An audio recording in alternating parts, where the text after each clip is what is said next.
This is KTN News.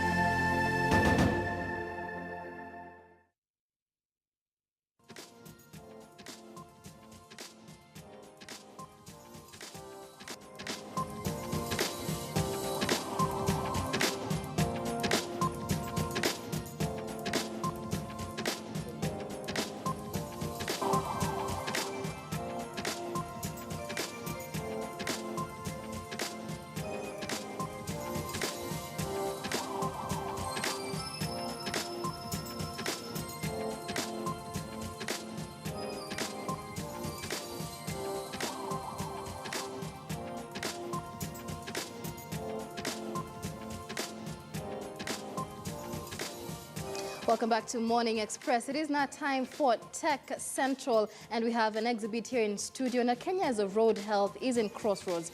NTSA reports scores are dying on our roads daily, mainly on the back of dangerous driving and numerous motorbike accidents. NTSA statistics show that 140,000 bikes are registered annually in Kenya. 718 of the 3,000 road fatalities in Kenya also involve motorbikes. Well, Kibo designers in Holland studied Kenyan roads over 4 years and designed a revolutionary motorbike that is altering Africa's road safety status. The bikes are designed in Holland and are assembled in Kenya. And in studio now, I'm joined by the CEO of Kibo Bikes Kenya to explain the bike that could revolutionize Kenya's riding experience. And in studio with us, hi, but thank you so much for joining us.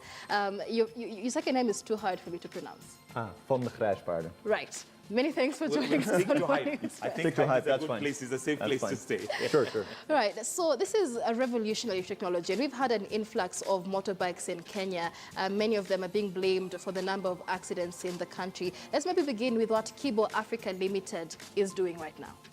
Well, what we did is we looked at the road conditions, we looked at the users on the roads, and we looked at all the accidents and the road safety. For us, we focus on mobility as a key driver for any economy. For that, it has to be safe. And for safety on the roads, you need a safe product. But it also relates to the rider, so we look at both. We do a good product that has safety features we can talk about. We also provide rider training to help them improve their road safety skills. Now, after your study, when you studied, the Kenyan roads and came up with this bike, before we actually go to the bike, what is it that you found out were the weaknesses in our bikes, for example, and why there were such a big reason for accidents in Kenya?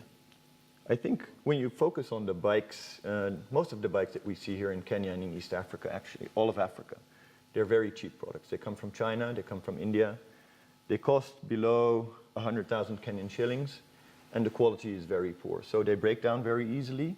Also, the key safety features like brakes, tires, they wear very quickly. It's just dangerous. Okay, so it's purely, well, that's one of the factors, of course, contributing. We do know that the rider is also a major contributing factor to safety. Sure. But in terms of percentage, what percentage would you place the actual product, the bike itself?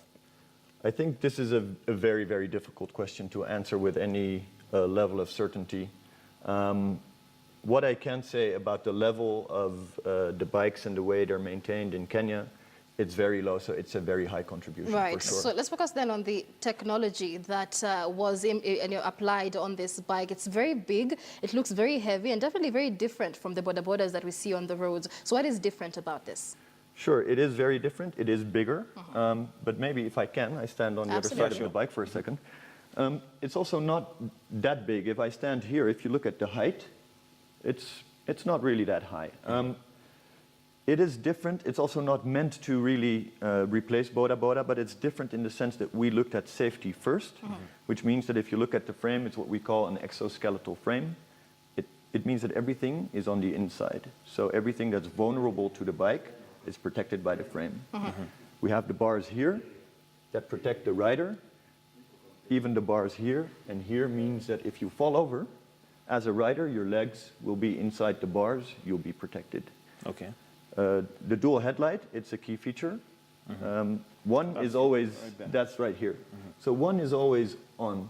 If one fails, which happens sometimes, the bulbs, they blow. The other one will come on. So this is something that helps you assure that once you're on the roads, you'll never go without You're proper well lighting. lit. Is one a spare of the other, or do they work simultaneously? They can work simultaneously to give you more light. They can also work separately. Okay. And has this been tried and tested? Because I understand you've done this, or at least you've been studying several countries. Yes. We're starting here in Kenya. We did the design in a user-centered process, which means that we worked with Kenyans that ride motorcycles for their professions to actually understand what it is that they need exactly to be able to go do what they do in their daily lives. All right, so what more features does it have that the usual traditional motorbike would not?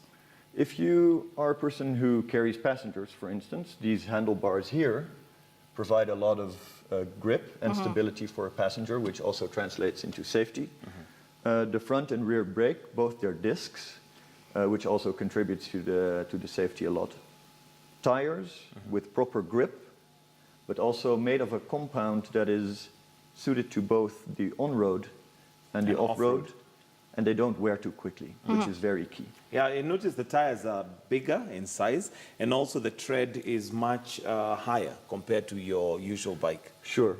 It helps you to go in the off-road conditions where you may have clay. It gets stuck inside the tires if you don't have the right type of tire. Right, and of course, for any motorbike holder, the first question will be, what is the consumption of this bike?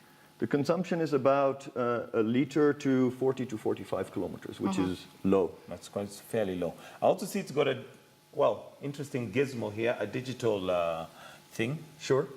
The instrument panel has an analog speedometer, and then here this part is digital. One of the key things that I like a lot is this little indicator here. It's a shift indicator. It helps you to shift at the right time. At the right time, the rev levels that also help you to be economically in your fuel consumption. How many gears does it have? It has 5 gears. 5 gears. And there's no rear on a motorcycle. That's Right, true. so this is pretty interesting. How many cc's is this? It's a 150 cc. 150 cc. Wow. All right. What about the cost? Of course, usually, like you mentioned, 100 to 200,000 is the standard. How much does this go for? Actually, if you look at the market, it's segmented. You can say there's the lower end, which is the Boda Boda segment. It's up to 100,000 Kenyan shillings, more or less. And then there's up to 400,000 from that, which is what we call the middle segment. That's what we're in, at around 384,000. 384,000 shillings. Okay, and Michelle had asked earlier on about being tried and tested. How long has it been in the market? Because obviously you said that you did a survey of the terrain, you did a survey of our traffic, you did a survey of maybe even our matatu industry and how people ride to come up with this particular product. How long has it been in the country? It's been in the country for a year and a half. We've closed the pilot year, and we're doing our commercial launch today, later, at the Amref hangar on Wilson Airport. We've been testing it throughout in very high-tech facilities in Spain, but also here in Kenya, because you need to do the road durability tests, as they're called. It means that we take them out every day, we fit them with some technology that measures how the bike is keeping up, and we go into the toughest conditions and really give it a beating. All Okay. right. It also looks like it's fairly heavy as a bike. How safe is that in the event where somebody slips and falls? Most events, when you fall with a bike, the bike will slide away from you. So, okay, so not if you crash into something, that's a different story. So I think the weight is not that important in that sense. There are bikes that are much bigger than this one and much heavier than this one. So it's not really an issue. All right. And even more importantly is where to park this bike, because it's a very beautiful bike. So let's talk safety features, because it can disappear any moment you leave it. Sure. What does it have? It can have a tracking device, if that is something that makes sense, either for your business or for your personal use. We can install third company technology that comes from Kenya and is also monitored by Kenyan companies to keep track of your product. All right. Of course, you can buy any type of lock, and yeah, it looks very Bring it nice. in So keep it indoors. That might be a safe way to keep it. Now, you did mention that you're also looking at training riders and giving them some safety measures and defensive riding, I guess. Yes. What are some of the safety tips that you can give riders? Because one, like we mentioned, a bigger percentage of accidents may be caused by just the rider. Human error. Yeah, sure. It starts with awareness. When I come to Kenya, especially in the beginning, now I don't see it anymore, but when I compare, let's say, Netherlands to Kenya and the road use, what we call safe is something else in the Netherlands than what we call safe here in Kenya. So it starts with that awareness. What am I doing and why is that actually unsafe? So that's something that we focus on. Now, once we have that awareness, it comes down to skills. We have Kibos that are fitted as skid bikes, and we can provide the trainings that we do in controlled areas, so safe. And we set up all kinds of tricks and challenges that'll help you to learn how to brake properly. Right, right. A very key thing for braking on a motorcycle is that 70% of your stopping power, it comes from your front brake. Whereas if you look at Kenyan motorcycle users, most of them, they don't even use the front brake. So it means that actually they're depending on only 30% of their stopping capacity, which is a big cause of But all the isn't using the front brake somewhat dangerous if you overuse the brake and you stand the chance of, falling over? Probably depending on the Exactly. speed, So this is why you need to be trained in how to do it properly. If you do it properly, or even if you do it lightly, it will contribute a lot to the stopping power and to the safety. All right, so this is something that we train on. So is that training free, or do they have to pay for it? It's optional, and they have to pay for it. So 384,000, do you get free training when you get the bike?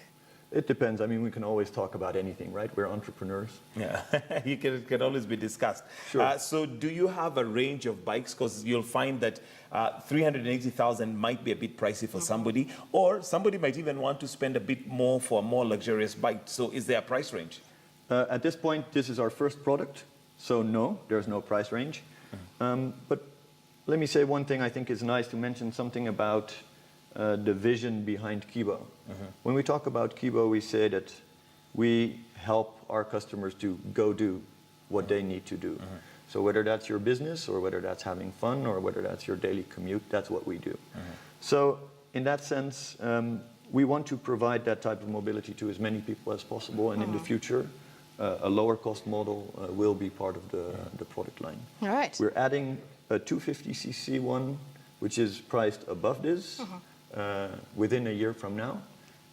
The lower cost one will be the model that comes after that. All right. So in which countries has this been rolled out? We're rolling this out in Kenya. This is a Kenya-made product, and this is our first market. All right. That's great. So We wish you all the best, and I guess because of time, we'll have to wind up the interview right there. So I don't know, does it have any fuel in it?